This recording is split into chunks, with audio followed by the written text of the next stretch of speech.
I join you from our Anglican congregation down in southwest London, which means that today is my Sunday, being my Sabbath day. Your Sabbath day was yesterday, which makes this your Monday morning, and usually my Monday morning is tomorrow morning, which means that your Monday morning now feels a little bit like mine will tomorrow morning, halfway through my morning at work, which explains why many of you are now sat at the back, looking down at your screens, feeling very, kind of like powering through the morning. So I hope that we'll still get as much excitement. It helps me kind of communicate to you if you communicate back to me, just because there's a stage here, and if you're looking on the screens if you're broadcasting, then you can also participate. So if you want to tweet anything around here, please do. But also, if you kind of think that that's good, tell me that you think it's good. If you think it's awful, then boo, cheer, hiss, whatever takes your fancy.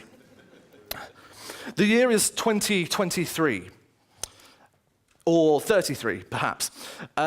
You're having a kind of rough morning, possibly the way you're feeling this morning. The alarm clock is silent and the coffee has not been turned on. Your eye pajamas, which promised to manage your routine this morning, have let you down again. They possibly failed to recognize your fingerprints. And, never mind. You can always check your email. Unfortunately, we're still using it in year 2023. And you can also still read the headlines. The news outlets have not entirely died off. So they scroll by on the flexible screen that's attached to your wrist, and they're being translated for you live, because actually, as with many of our colleagues this morning, you are currently in Romania, and it's being translated live to you in Romanian from all English news outlets broadcast from the United States. So it's coming in live, perfectly translated. And here's the news for this morning.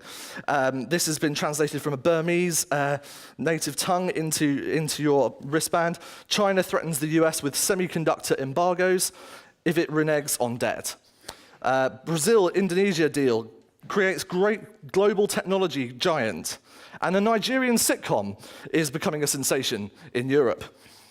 You blink twice to signal yes to the Kellogg's packet that sat on your shelf, to say, yes, I would like to reorder more Kellogg's Rice Krispies because I've run out of them this morning. And they've sent a delivery notification to your online supermarket that is now whisking them to your door and will arrive in 20 seconds by drone powered by Amazon. And finally, as you're whisked off to work in your driverless car, you have a minute to watch the highlights from last night's football match and remember why Chelsea will always live on as the premier club across the nation. See? I promised you'd want to boo. Remember when you could only watch sports when the broadcaster wanted you to. For that matter, remember when we used to call it television. How quaint. That all sounds a little bit like it could be out of a science fiction movie. But I think this morning, what I want to tell you is that science fiction is very much becoming science fact. Actually, a lot of this stuff is already on its way. We've actually heard a little bit about that already this morning. Just some announcements from the past week. I've been working with a couple of our clients over at Mobile World Congress, and that's happened this week in Barcelona, Europe's largest technology event every year. And just a number of the things that have been announced there this week. Some of you will probably have seen the announcements because you're at a conference like this and you care a little bit about technology. Things like the Samsung Galaxy Gear Fit, which has just been announced, which is a wristband with heartbeat tracking in there to work out whether or not your pulse is racing. Maybe you need to kind of get yourself a coffee if you're kind of running a little bit low.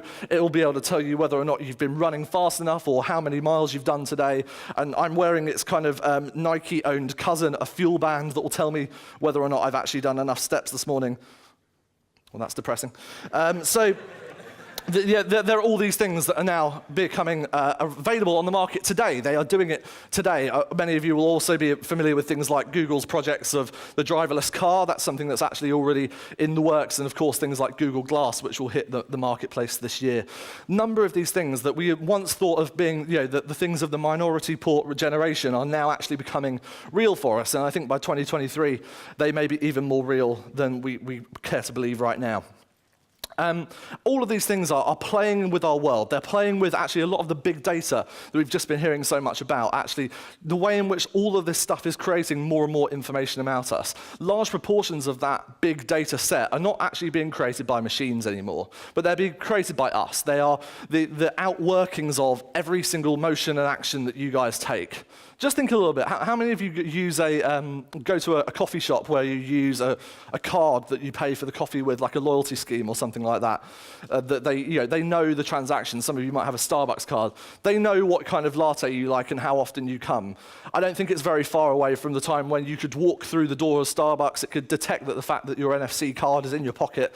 It flashes past the reader as you go through the door, and by the time you're at the counter, the barista hands you your macchiato. I don't think that's actually very far away, because the data and the speed of which we can interact with that is already here. The question, though, and the thing that I want to talk to you about this morning is these two different kind of trends that are coming together and what the impact for us as Christians in the world is. Two trends. The first is around this amount of data that we are producing, this quantity of it, and our ability then to organize it. Both the data that we're producing and putting out into the world, but also the things that are being put out there by others and how we bring them into our own lives. And what the impact of all of that exchange of data is actually having on our attitudes to the way in which we participate with our friends, with our colleagues, with our fellow Christians, the way we do church, the way we do our everyday lives. Systemization of our lives is, one of those things that we've always wanted to do. Different technologies throughout the whole of our generation are now coming together to try and make our lives more systematized, more organized, trying to kind of preemptively work out what we're going to do. It's not a new thing. It's been happening since the dawn of any technology era. If you think about what the purpose of the clock is, a very fundamental element, is to tell you whether or not you've arrived on time or whether or not you're running late. Some of us are paying more attention to that this morning than we would usually. The clock does that. The motor car did that to try and organize you so that you could actually reduce that speed of time, so that you can make yourself more organized and put yourself in those different places. Every bit of technology we've ever created has been an attempt to organize information or data from the printing press through to the blog. They all are trying to do the same thing. I wonder why we're so bothered about that. Why are we so bothered about organizing our lives to such an extent? Why do we care about making sure that we know where we're going to be and what we're going to do? Is it about managing risk or trying to manage risk out of our lives? And why do we care about managing risk out of our lives? Is it about managing worry out of our lives? Would we rather manage worry out of our lives because actually if we manage worry out of our lives, we have more control over our lives? And surely with control, we have more power. It takes it to a fairly scary place sometimes when you think about these things too hard, and clearly I've done that. The thing is that this trend of making ourselves more organized is becoming not only something that we're doing with the data that we're producing and putting out there, as I said, but also the way in which we take things into our lives. As you've already heard this morning, there are so many more places that we can go to get our information.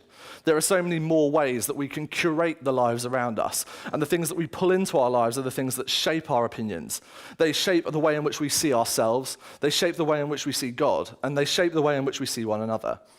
But when we begin to curate our lives at such a more alarming rate than we ever have before, maybe that does something to us as well. When the internet first started exploding, and particularly as the participative kind of web began to be something that we were seeing as more commonplace, blogging and things like that, there was that kind of idea that this was a paradigm shift in the way in which knowledge was going to be shared. And in many ways that is true. But I don't think the democratized utopia of news gathering and sharing has actually really come to light. I think really what we're more about is choosing the things that we like, that we resonate with, bring those into our lives, and that's where it stops. This is just a quote from a recent New York Times article on the subject. Too much of our modern urban life revolves around never really feeling less than fully at ease, about having even the minutest of experiences tailored to a set of increasingly demanding and homogeneous tastes, from the properly sourced coffee grounds that make the mornings flat white, to the laborious considered iPod soundtracks that we rely upon to cancel out the world's noise. The logical extension is to curate our urban spaces like style blogs or Pinterest boards, representing a single, self-satisfied and entirely sheltered expression of middle and upper middle class sensibility. Bit bleak, isn't it, really? But I hope that we aren't going too far down that direction. But actually, the culture around us would suggest that that's where we're headed. That actually we are all about choosing what suits us most, and then once we've got it, that's when we're going to be happy. Because when we're happy, we feel content. And when we feel content, we feel we're in control. And when we feel we're in control, we have more power. Why are we so driven to self-selection? Edelman, the company that I work for, we are the largest PR agency in the world, et cetera, et cetera. And we publish a survey once a year, which looks at the question of, do you trust this insert blank here to do the right thing? And we put that on a scale of, yes, at 10, I fully trust them to do the right thing, to 1, no, I don't trust them very much. We've been running this survey in 27 different countries for 13 years. And this year's survey came out in February, and there's just a couple of quite interesting things that you might want to know, and just for kind of your own information. Global trust in media, and in the sense of, do you trust the media to do the right thing, is back down to the same levels as it was in 2010. Less than half of the UK public trust the media to do the right thing. Did you know that 58% of people trust businesses in the UK to do the right thing? Meaning that 40% of them, we don't trust to do the right thing at all. And trust in CEOs and leaders of organizations, including governments, is at an all-time low in the past 13 years that we've been doing this survey. Now, there's a whole bunch of reasons why that is, and many of them we are already probably pretty familiar with. The global banking crisis, the problems that we've been seeing throughout the Middle East, and obviously now spreading to places like the Ukraine that we've been hearing about in the news for the past couple of weeks. These types of things, these trusts in large institutions are being broken down, and they're changing the way in which we then select what we want to hear about them. So the idea that this new world of the internet is democratized in a way that we are, now just getting a much more clear view of what's happening around the world all the time, I kind of wonder if that's maybe a little bit false. Let's try this by way of audience participation. Raise your hand if, and tweet us if you're on the streaming. Use the hashtag. It's hashtag GAiN_EU. If in the past week you have shared or commented on or replied to or, hey, just even seen in a social news feed that you subscribe to on a social network like Facebook, an article from the BBC. Just raise your hand if you've seen that or you've shared that. Raise them up high just so everyone can see, because we're going to keep doing this. Okay. Keep them raised, or raise them now if you have shared something from the New York Times or the Wall Street Journal. Okay, a few more. The Guardian, perhaps, or something like that. Yeah.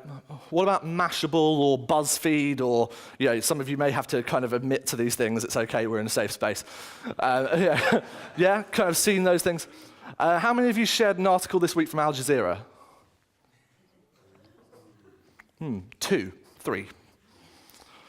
The idea that, Al Jazeera, global news network, massively funded to the same extent as, in fact, more funded than many of the Western news networks, and provide a different opinion. How many of you shared an article from Russia Today? 1. What was it about, if you don't mind what you're asking, if you remember? Okay. So the Russian perspective on what's happening in the Ukraine. How many of you know what the Russian perspective of what's happening in the Ukraine is this week? That aren't Russian in the room. Just 1 or 2. The idea that we've somehow reached this democratized world of media, I think, has to be questioned. So if it's becoming that we are in a world where there is more and more data being created about us all the time, and there are more and more opinions out there in the world being created about what is going on in the world, but we're not necessarily seeing them all, then I suppose what I want to talk to you about this morning is, why has such a large part of that been missed by the church? Why is this trend not being addressed? And if we are going to address it, well, how do we approach that? I think we have to also just open ourselves up to one other thing that's happening, particularly inside the church, and I think, unfortunately, as Christians, we can be even more guilty of than those that we see around us. Is that a large part of this self-editing that we're doing is completely legitimately a symptom of the fact that there is just so much stuff going on out there now that we want to try and bring into our lives, okay? We have to admit that. We still only have 24/7 hours, kind of to be doing our lives in, and although we're maybe getting a few years back by healthy, kind of health situations, getting our lives slightly longer, they're not, any more hours in a day. There are not any more minutes in an hour to actually consume our media in. But there is more of it out there, and we want to stay on top of things, don't we? I don't think that's a fully, kind of justifiable thing to do. CNN found that the average person checks their phone unnecessarily 34 times a day, usually on an average partition between them 10 minutes apart. That's unnecessarily. That's as if it hasn't buzzed in your pocket, okay? It's on vibrate. It hasn't rung. There's no notification. You've just checked it as habit of, hang on. Sorry, just 1 minute. That. So, and according to a survey by the marketing magazine The Drum last year, they found that 50% of Britons admitted to experiencing some form of extreme technology anxiety when separated from their smartphones. Anyone willing to admit to extreme technology anxiety? Okay, for those of you who didn't put your hands up, time for experiment number 2. Would you please raise your hand if your mobile phone number ends with the number 1? Oh, interesting. Okay. Honestly, raise your hands. Okay, anyone who knows that someone else sat next to them does end in number 1 and they're not putting their hands up, check your phones. Okay, hands in the air for those of you who have number 1s. Okay, could you please stand for those of you who have hands in number 1s? Could you please take your smartphones out of your pockets and just hold them in the air for me at the moment? Okay, great. Now could you all come to the front? Come on, let's do it. Let's go. Quick. Okay, and I would like you to now line them up in order of smartphone size on this sofa from left to right, please. Okay. Some of them are literally physically twitching and shaking at this point, isn't it great? Okay, great. Okay, the size order actually has nothing to do with anything. I want you now to go and sit down and leave the phones there. Go on. Sit.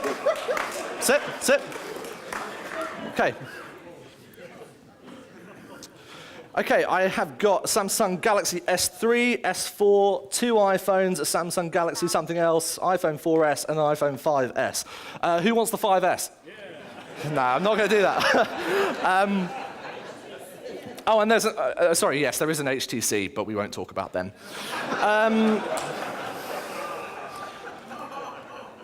How are you feeling? A little bit nervous? A little bit twitchy? Billy is literally shaking in his boots. You'll get them back at the coffee break, which follows directly after this. What I want you to do is, if you're sat near one of those people, I want you to honestly ask them at the end of this session how they felt for that 15 minutes. Scared? Nervous? Naked? Very good idea. Liberated? Free? Detached? Open? Listening? I heard the Spirit say something?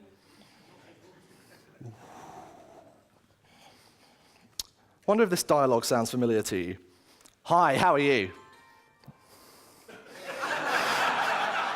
I honestly didn't plan that, but that's amazing.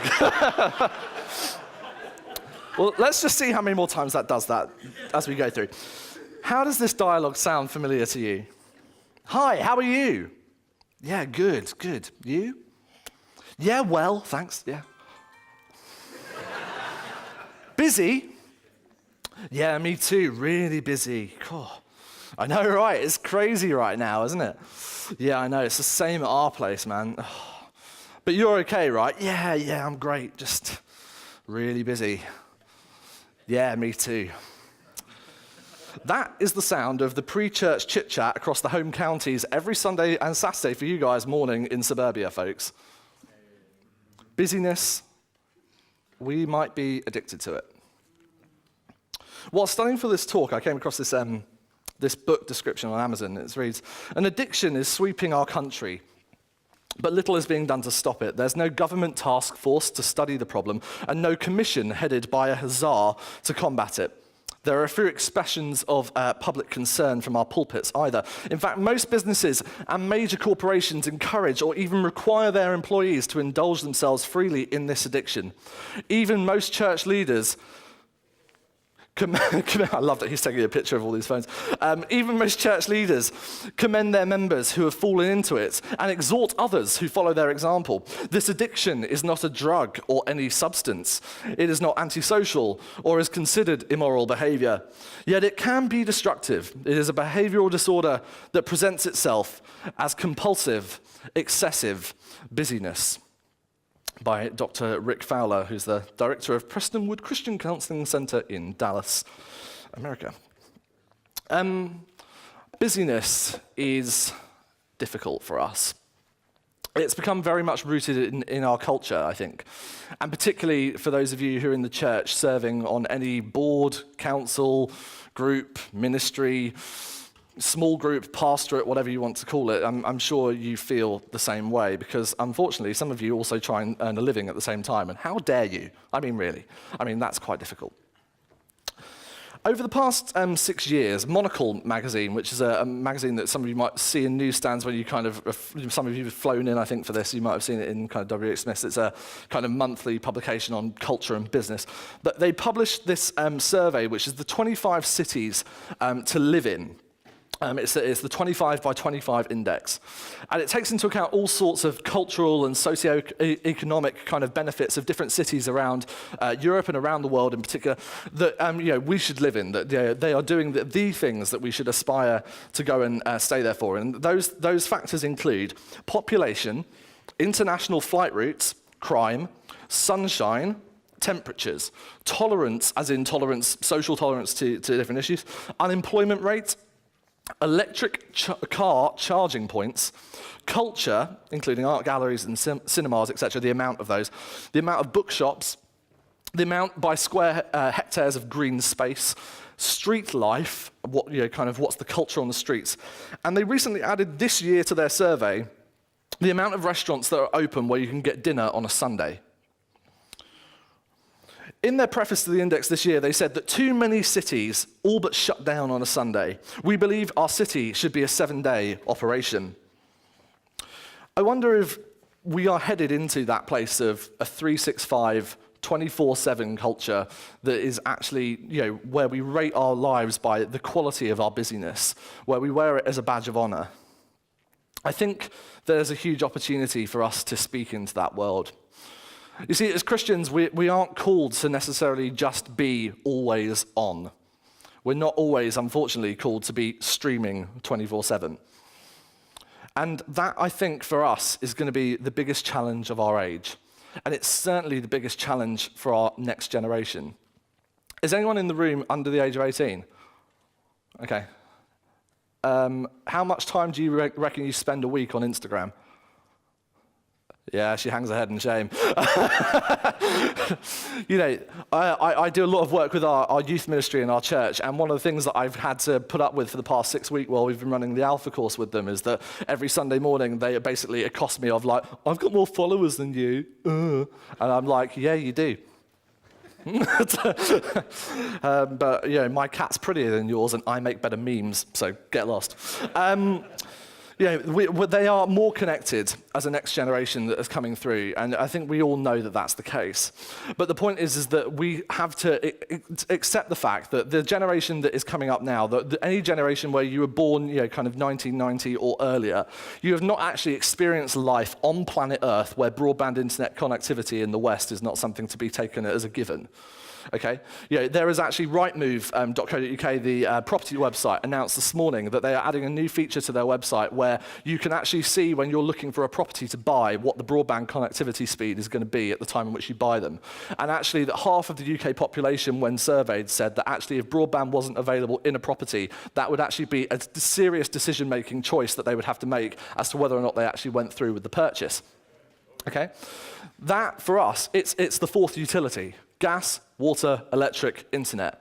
that's the way we've gone. And I think that for the next generation, that is not even that's not even a question mark, right? It's like, that's just the assumed thing. And what are we going to do about that? What are we as a generation who go before them going to say into that generation about how do you behave as a Christian in that place? Where actually you are going to be the salt and the light into those markets. Matthew 5:13. You are the salt of the earth, but if the salt loses its saltiness, how can it be made salty again? It is no longer good for anything, except to be thrown out and trampled underfoot. You are the light of the world. A town built on a hill cannot be hidden. Neither do people light a lamp and put it under a bowl. Instead, they put it on its stand, and it gives light to everyone in the house. In the same way, let your light shine before others, that they may see your good deeds and glorify your Father in heaven. We have been called to stand out, haven't we? No? Blend in? Be a bit grey, 50 shades or other? No? Yeah, he mentioned it, sorry. We've been called to be light. Light like a shining city on a hill, not, kind of like a mag light, it's only got one Duracell battery in it. That's not the light that we're called to be. We're supposed to be a city shining on a hill. And I think the opportunity that the social kingdom, which the talk has tried to be entitled, it's not doing a great job of it so far, is that it's about being that light. It's about being that salt. It's about being the difference. You see, the corporate effect of many lights gathered together on a hill is that they should actually have an overwhelming effect that cannot be ignored. Not that they might just pop up once in a while, that actually when we gather together as different lights shining on these different hills, that actually we would be so bright that we would light up the rest of the kingdom around us, that people wouldn't just be able to ignore it. So what does that mean? How, on a practical level, how are we going to go out and be salt and light in these places? As all good talks delivered in our church on a Sunday they have 3 points and they all begin with the same letter. So, being disciplined is the first D that I want to share with you. I think the point is that if we are going to go into these places, if we're going to use things like social media or applications or live streaming or social advertising or whatever it might be, that discipline is actually the first thing that we need to get. Because if we don't get it within ourselves, then we're never going to be able to share that with anybody else. Actually, that means boundaries, right? It means knowing how to interact with one another. It means that when we do engage, that we're doing it for something that is actually positive, or when to draw back. It's about knowing when to turn your phone off at dinner, or not leave it on the table, waiting for someone else better to come along. It means knowing that when you're sharing that fuel point score of the day, is it actually for your own self-gratification or to make other people think that you're healthier than you are. It's about thinking about hitting retweet and maybe thinking just a minute longer before doing it on a joke that maybe flies a little bit close to the wind. And it means probably checking your ex-girlfriend's Facebook page for the 3rd time that month. Just thinking about that before you do it. You see, the promise of these platforms, all of these social networks, is that they offer you the promise that you can be known, right? And that hopefully more people will know you than they did before. It offers you the promise of basically fame, if we really want to, go down that route. To be followed. It's quite an interesting concept. I'm not quite sure that I want people following me. Billy, could you just grab me a bottle of water, actually? That'd be great.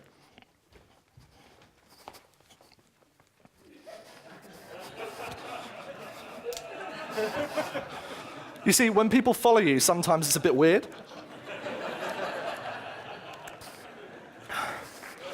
Thank you. I was actually thirsty though, so that's legit. When we choose to follow people, it's about choosing who we're going to follow. What the types of people we're actually going to follow says an awful lot about us. And the people that we want us to be followed, but people we want to follow us, that also says an awful lot. You see, the best leaders in our culture are often the people who have amassed the most followers, right? I don't think so. The best leaders are the ones who lead people by getting out of the way. They're the ones that point people to the thing that they were trying to lead them to in the first place. And our responsibility is to lead people to Jesus by getting out of the way, not being the way, because that's what he said he was. The second thing is not just about being disciplined, but being distinctive. The whole metaphor of salt and light is that, salt is about kind of giving its saltiness, right? It's about adding flavor, but it's also a preservative. Salt is supposed to be used as preservative. Salt was actually such a valuable thing in the kind of ancient Near East that the Roman soldiers would actually be paid with salt. Okay, they weren't just kind of paid money or coins or doubloons or whatever you thought they were paid. They were actually paid in salt because its value was so high that actually they felt that salt was the right type of currency for them. And that's when we see this metaphor used in Matthew, is the idea that we are supposed to be salt. We are supposed to be so distinctive that actually we could be the currency of the world.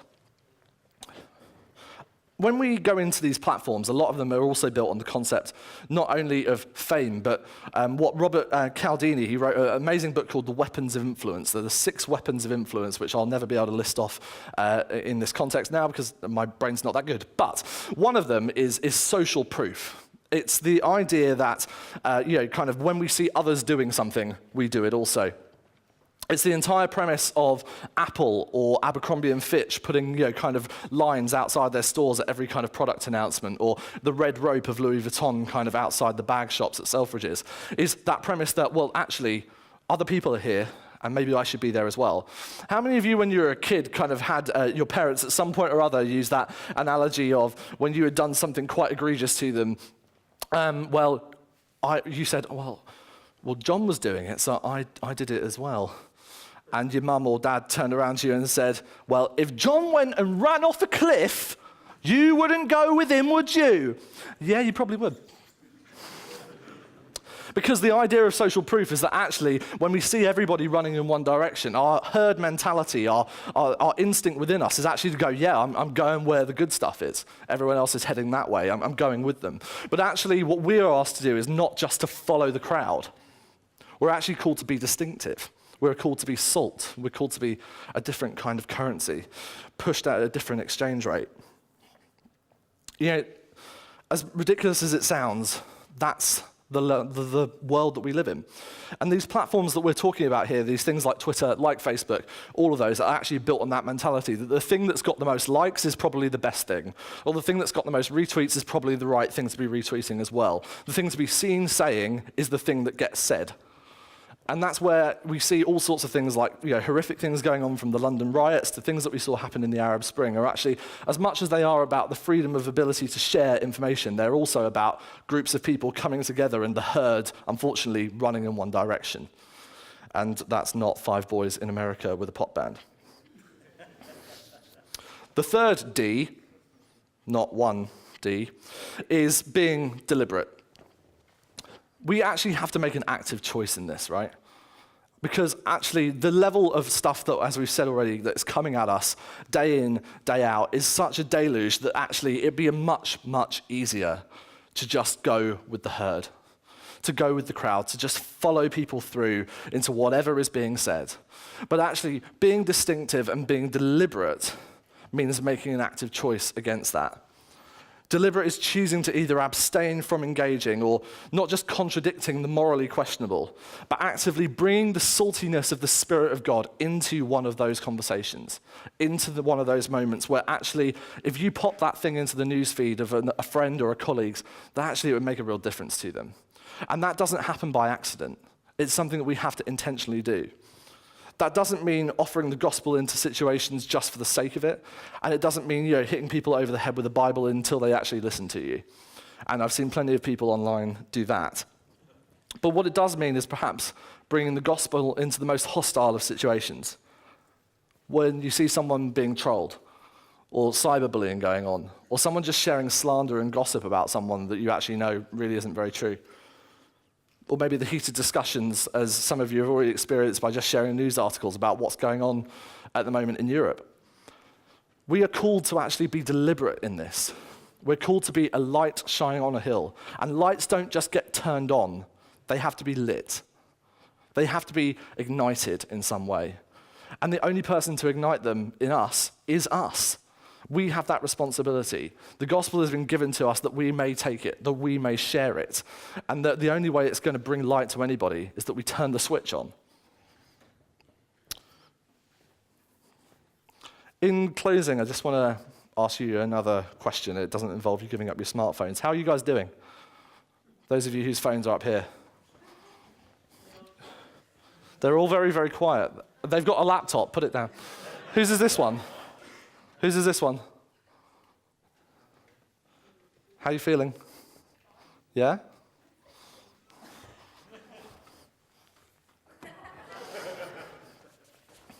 What do American Airlines, Orange, Nestle, Staples, Mattel Toys, and Microsoft all have in common? I'll read them again. What do American Airlines, Orange, Nestle, Staples, Mattel Toys, and Microsoft all have in common?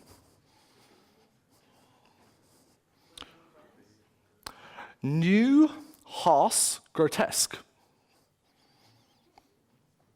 New, Haas, grotesque.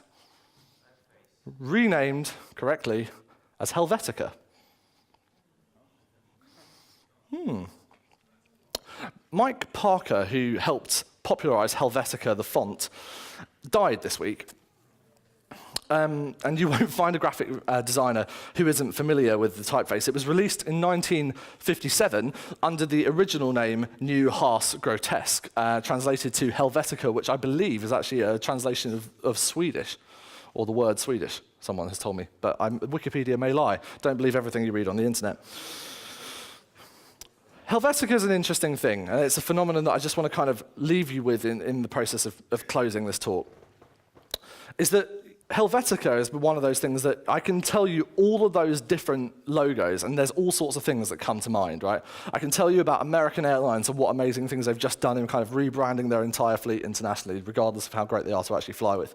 I can tell you about Orange, and you can think of, Orange Wednesdays, that kind of amazing free 2-for-1 cinema offer that they've run here for years.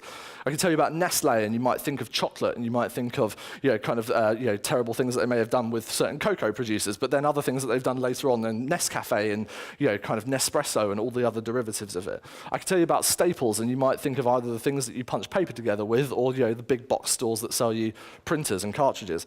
And tell you about Mattel Toys, and you might think of pink little things and Barbie and other things like that. I can tell you about Microsoft, and you can all feel despaired. But they all have in common just a single typeface. All of their logos are made with a version of Helvetica. Helvetica has become pretty popular globally. It's one of the most popularly used fonts. It's used in over 90% of all publicly used typefaces or something like that in the US. And it's one of those things that when it becomes so dominant that actually we don't even notice it anymore. And I think the culture that we're seeing ourselves immersed in at the moment, and I use the word immersed intentionally, is that we are often so deep in it that maybe we just don't see it anymore. Helvetica went from being the new Haas grotesque to the norm in a very, very short space of time. And what happens is that when things become so pervasive, so all-encompassing, or so ordinary to us, that we just fail to notice them anymore. There's a real danger in this overwhelming adoption of a busy life, that actually this social kingdom that we've been promised, this idea of a democratized, wonderful media place that is always on 24/7, actually that when we are so deep in it that we maybe don't see it anymore. That old expression, we don't see the wood for the trees, sometimes is still very, very relevant. You see, what I want us to kind of go away with this evening, this morning, it feels like that, I don't know where I am, is that as much as it took for you guys to be separated from these things that we've got up on the sofa here, is that we were not called to be overwhelmed. We were not called to be overcome by our culture. We were called by the one that overcame our culture. He overcame all culture. And you, all of you, are called to overcome. We are called to be the overcomers. In a world of Helvetica, we are called.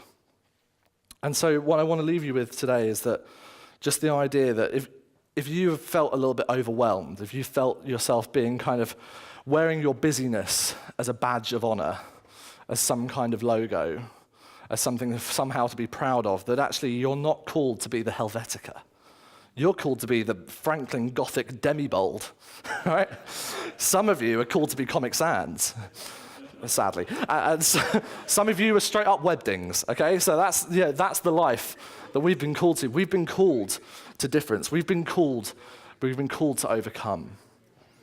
So whatever you choose to write, and whatever you choose to write it, may you have all the hallmarks of the one that overcame for us. Go and be bold. Thank you.